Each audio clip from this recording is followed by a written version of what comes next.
Hello， 大家好，我是 Freeman。我们上个礼拜的话呢，已经有跟各位提到，就是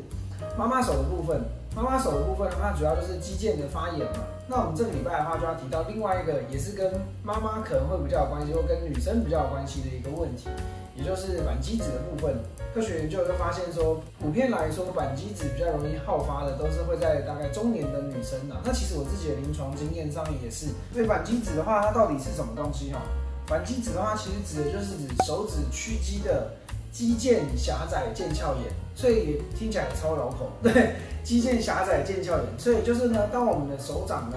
我们的手在弯曲伸直的时候呢，其实我们的手掌的肌肉啊，它都不是在手掌里面，它其实比较多都是在这个地方。所以它是一个很长很长的一条肌肉肌腱的部分，会经过我们的手腕腕隧道，然后到手指头这边来。那今天呢，如果你一直重复的去使用这些手部的动作的话，比如说你可能要做一些手工的或者是你要常常需要捏握一些东西，一直反复高度重复的使用的话，它就会导致我们的肌腱在划过这个腱鞘的时候，也就是中间有一个滑轨的这个地方的时候呢，反复的滑动，所以产生发炎的一个状况嘛。但很重要的是，它其实这个并不是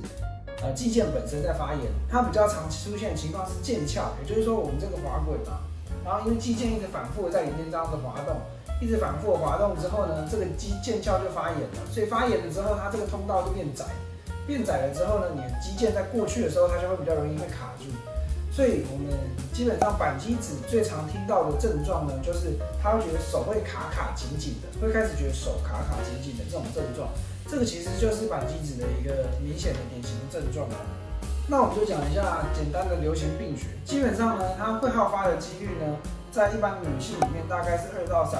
那主要就像我刚刚提到，它主要好发的年龄层就是大概中年的女性会比较容易会出现。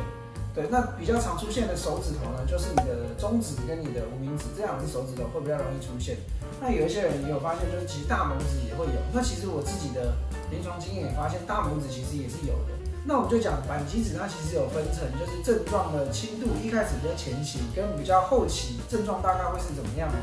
好，比较前期的时候呢，你可能就会觉得你的手指头的这个部分会觉得有明显的比较水肿、比较肿胀的感觉。那你有可能在摸的时候呢，也会觉得这个地方就是在我们的指节，你可以看到我这里刚好有一点点茧，就是刚好在我们这个指节的这个位置呢，会明显的感觉到会有一颗东西在那边，然后甚至是摸的时候会有一点点疼痛。比较前期的时候呢，会有这种感觉，那它还不见得会觉得很卡，但是你会觉得明显的这个地方比较紧、比较肿，摸到会有一颗东西。那当你在活动的时候呢，这一颗东西呢，它会在里面会滑动这样子。那比较后期的症状呢，就是会像很多就是可能家里的长辈啊，或者是妈妈可能就有说过的，就是他早上起床的时候会觉得很明显的特别僵硬，他的手就会这样举起来，就是他会这样子收紧，会没有办法张开来。那你就是要自己用手用力去扳，它才会扳开来。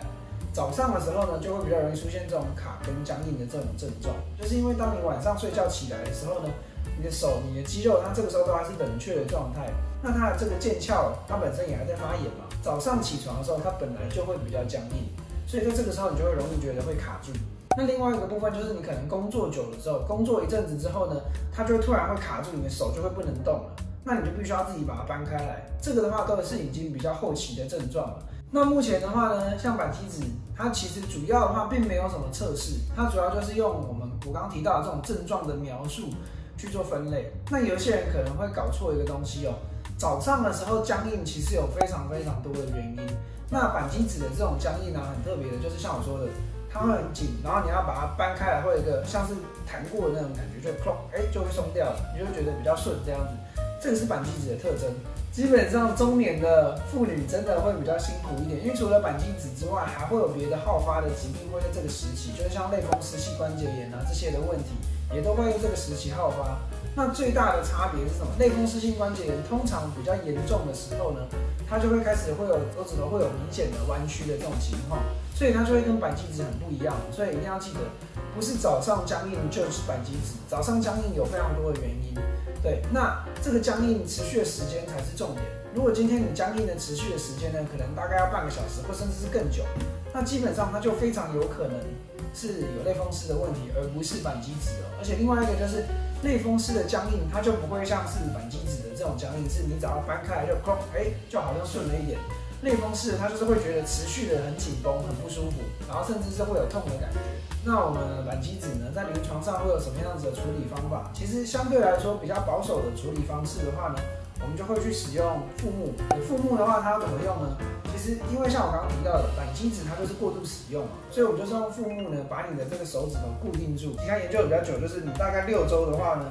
固定6周，甚至到12周，也就是大概1个半月，甚至到3个月的时间。那到底要固定在哪一节哦？其实期刊的研究里面有发现，主要就是固定在你的手指的。虽然扳机指卡是卡在这一节哦，而实际上呢，固定的效果比较好的是要固定在你的这个中间的这一节，也就是我们手指头有2节这样子嘛，对不对？都有各2节，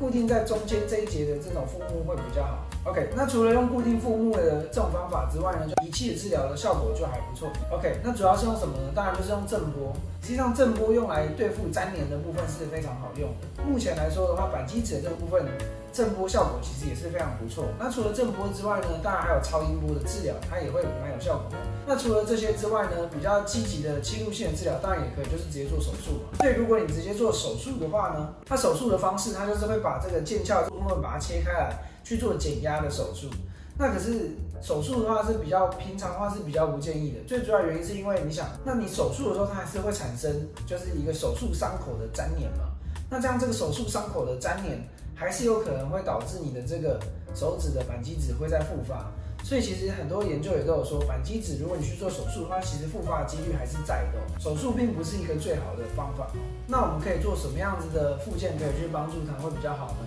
第一个比较简单的，其实就是我一开始我在临床上也会推荐病人，就是你就可以拿一颗小颗的弹珠，弹珠会滑来滑去，滑来滑去的时候呢，你就比较不好固定，所以你就可以放在一个毛巾上之后呢，你就是把它放在桌子上，这样子去做压，压了之后呢，去压在你的那个肌腱肿胀的地方，这样子来回的去撸，去滚动它，对，来回这样子一直反复的去滚动它，帮自己去做按摩，这是一个方法。那另外一个方法是什么？就是当然你就可以直接用手啊，直接用手去压你那一颗肿的地方，压着呢之后去做这种就是弯曲伸直的动作，让肌腱在这个腱鞘里面做滑动的时候呢，你手去按摩它的同时呢，去减少肌腱的这个肿胀的情况。这个都是按摩的方法。对，那除了按摩的方法之外呢，你当然也可以就是直接做抓握的动作。那这个抓握的运动呢，主要怎么做？就是你慢慢的把你的手这样子往下握紧，让这个肌腱可以在卡住的这个地方呢滑过去，握紧滑到底，然后再起来滑出来。对 ，OK， 像这样子反复去做这个动作，去增加这个肌腱在这个腱鞘里面的滑动，那这也是一个方法。那这个的话呢，你一天呢可以做10次。所以我们接下来还要再示范的一个伸展的运动，就是因为我们今天扳机指的时候呢，就是你的这些屈肌的肌肉太僵硬、太紧绷、过度使用造成的嘛。所以我们就是把手像这样，下面看我像这样子哦，把手往下凹，然后往下伸直，像这样子。好，那在拉的时候要注意，如果你觉得这样子没有到很紧，对不对？你可以带一个稍微向内的这个动作，像这样。这样子的话，你应该会觉得大概在这个地方会有一点点紧绷。OK， 像这样子一次拉筋的话，就是拉10到15秒，然后做3到4次。那我们的影片呢，这次就非常快速的要结束啦。记得有任何问题的话，还是应该要去找物理治疗师或者是医生去帮你做进一步的判断，去确认你的问题是什么。我们的影片就到这边啦。喜欢我们的影片，记得按赞、订阅、加分享。那我们就下一部影片见吧，拜拜。